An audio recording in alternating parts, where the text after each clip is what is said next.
are you all doing today? Welcome to Llama Kayla's Yarn Tube. I'm Kayla. Thanks for stopping by and hanging out with me for a little bit today. We're fixing to head uptown, but I'd love to hang out with you a few minutes before we leave. So we are headed to town. We have lots of errands we need to do today, and half the day is gone. So we are going to try to run around and do some errands and things like that this afternoon. Big Daddy needs to get prescriptions at Target. I need to go to Lowe's. I have this yarn room, and then I have my calico critter room that I'm still kind of putting together. It's almost there, but anyway, my son Dakota had put me up some shelves in there, and I need one more shelf. There's space for one more, so I need to go get a 1x4. And I think I already have the brackets for it, but I need to get a 1x4 board. And okay, the doors for these two rooms. The door for this room is like it's some doors that just open like this. And so Sassy can just push that open herself. And she does. And she comes on in here and just lounges somewhere. So I don't want her in here if I'm not in here. If I didn't want animals in here at all, but they're around my yarn when I'm in the other rooms, when I'm working on projects in other rooms and such. So I think as long as I'm in here at the same time, it's fine. She just comes in and lounges somewhere and, checks things out. But I don't want her in here by herself. And so I need to get a little latch hook lock or something to go on the outside so she can't just bust through these doors like she owns the place, because that's what she's doing. Okay, and then in the next room over, I have my calico critter room. Well, I don't want her in there at all. I hate for her even to come in there when I'm in there, because I'm so scared she's going to grab a critter and take off running, and I would be just like devastated. Okay. So I don't want her going in there. That door looks the same as this door on the outside, but it opens differently. Like this door opens, it only opens inward, but it opens inward like that. The door over there, it's the same kind of door. I mean, it looks the same, except this one, it folds over like this to open. And there's nothing behind that to stop that door from just swinging in, like the whole door would just swing in. So I'm going to get a little latch hook lock to put on the outside there, so I can lock that and she can't just keep swinging that door in. Big Daddy did tell me to pull out a little box that was under the table there so that it doesn't swing in. But since I got to get a lock for this door, I'm going to go ahead and get a lock for that door too, to deter Sassy from thinking she owns the place. She thinks all the rooms are hers. And then one other thing, a major stop that I want to do is I want to go to Office Depot. I have my Sophie's Universe book, and this is a heavy book for my hands. I have my Sophie's Universe book, and it's a book, right? I want to go get the spiral bound. Now, a sweet subscriber did send me here a while back, maybe in about October or November this past year, sent me a book holder. It's like a bamboo, and I can put a crochet book on it and put the things on it, and it holds the book open for me. Except this book is just too big for that. Like, this book is big and bulky. So I'm going to take this book today to get it spiral bound at Office Depot. So we're going to go see about the process of that, see how long it takes, see how much it is, and all that kind of good information. So I hope that I can come back and show you my book spiral bound. Hopefully. Yeah, this, I think I think I'd be able to use the book better if it was spiral bound. So I'm going to start with this one. And then I have a couple more thick crochet books that if this one turns out good and I like how it works, that I might go get spiral bound also. So I know that some others have mentioned that they got their Sophie's Universe book spiral bound. So I think that's a great idea. When I homeschooled my kids for 23 years, I would often take my teacher's manuals, answer key books, and things like that and get them spiral bound just so that it was easier to work with the books and stuff. So I've done that before. I just haven't done it with a crochet book. I don't know why, but I will. I'm going to do that and try to make this book a little easier for me to use. So I'll be back to show you how that turns out. So I will see you later, friends. Hey, friends, we made it back home. Barely, but we made it. We've been gone the whole afternoon, and we just enjoyed the day going to running some errands and going to different places. We went and saw our son Dakota at his work. Text Elijah, but he was busy at the moment, and we just came back across the river. And so he's coming over tomorrow, though. That was in the works anyway. So, but when we go to town, and we have a lot of places to go, we go to the furthest location away from home and then work our way back towards the house. And so that's what we did. And Target was our next to the last stop because there's Target and then Lowe's is the next stop and then home. We got to Target at 6:17 and the pharmacy was closed. Now that was our whole reasoning for going to town today to get Big Daddy's medications. I don't know. I thought they were open till 8. I guess they have different weekend hours. I know on Sundays, I think they closed at 5 or 6. So they must close at 6 on Saturdays too. I didn't realize that. So we'll have to go back out and get his prescriptions tomorrow. But I'm going to call and make sure they are open on Sunday before we go. But anyway, we went to all kinds of places, just had lots of things to do. Like I said, going and getting his prescriptions was the reasoning we went to town. And then we just thought of other places that we could go or have been saying we need to go and hadn't went. So anyway, I went and got my Sophie's Universe Crochet Along book spiral bound. I think this will help me out. It'll make it easier for me to work in my book. But anyway, I went to Office Depot, and I'm going to leave you a clip right here so you can see the process.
here is my book. And so it looks really nice. And there is a little space right here. And it does start at the top on that. That's fine. That's not a deal breaker or anything. That is perfectly fine with me. When I used to get homeschool books spiral bound, sometimes they ended up like that. No big deal. But it lays flat and even can turn backwards. Wow. Because sometimes on my desk, I don't have enough space just to lay this big old book. Oh my goodness. Oh, no, no, no, no. I almost just died.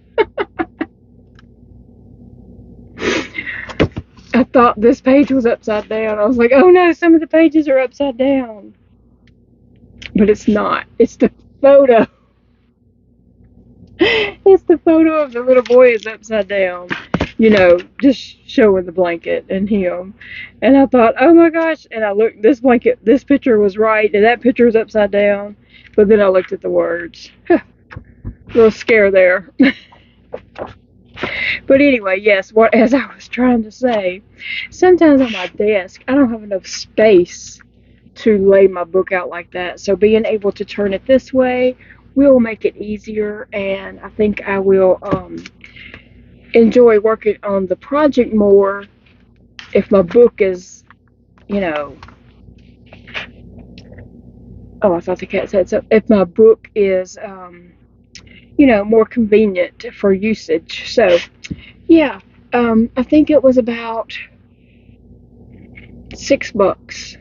I'm pretty sure he said it was $6.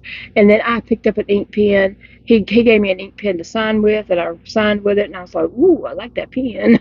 I could use that in my planner. And so I said, do y'all sell these pens? And he said, yes. I just put some out over by the register over there. So I walked over there and got one. And so I don't know my total. I mean, my total wasn't just this book, but I think he said the book was $6 to bound it. Well worth $6. Well worth it. I'll probably take some of my other books in the future and get them done. But today, the main book I wanted to get done was this one. So anyway, there you have it. I have not crocheted nothing today. I am about to go sit down and relax. We just got our groceries put up and all that kind of stuff. Well, there's a few things still on the counter, but we got all the cold stuff put up and most everything else. And we're both just about to die. So we said, let's go sit down a minute. And I said, well, I'm going to go record the end of this video. He said, get after it. Also today, we did ride around and looked at water levels. You know, we had that storm to come through. We've had a storm every week, okay? And we do like to keep an eye on the river and bayous and, you know, things like that to see how they're looking, because if they get, you know, really high, there's a potential chance that we could flood. And so we try to keep an eye on that. And so we went to the Ouachita River today, and I knew it was going to be high because we went over one of the older bridges, and I was like, ooh, that water high. And so after we finished up what we were doing over in West Monroe, we came back over a different bridge, and I was like, ooh, yeah, that high. Because it was really high, up on the levees high. And so I said, drive down Forsyth and go over the river and let's see how it looks over there. So I have my camera ready. I have a clip I'll add right here at the end of this. So we went over the river, water, and where we went, we just kind of made a little loop through. But we usually drive along the Ouachita River, drive for a good ways down there, and it loops around, and you can drive back. It's a real pretty scenery. That had parts that's underwater, so we couldn't drive that way. So it was closed off. But yeah, that water was high, like really high. So I'm going to leave that clip right here.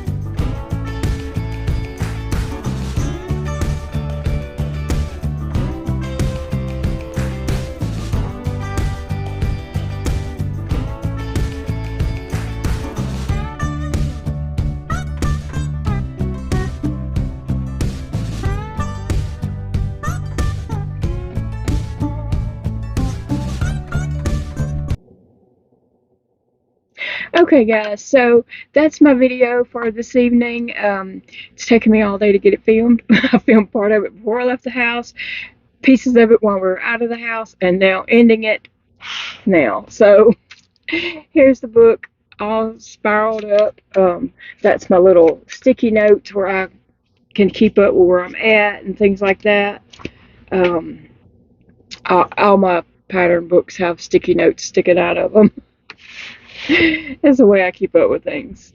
But guys, I hope you have a great evening. And remember, it is a beautiful night to crochet or day to crochet. Whenever you're watching this, you may not watch it until Sunday.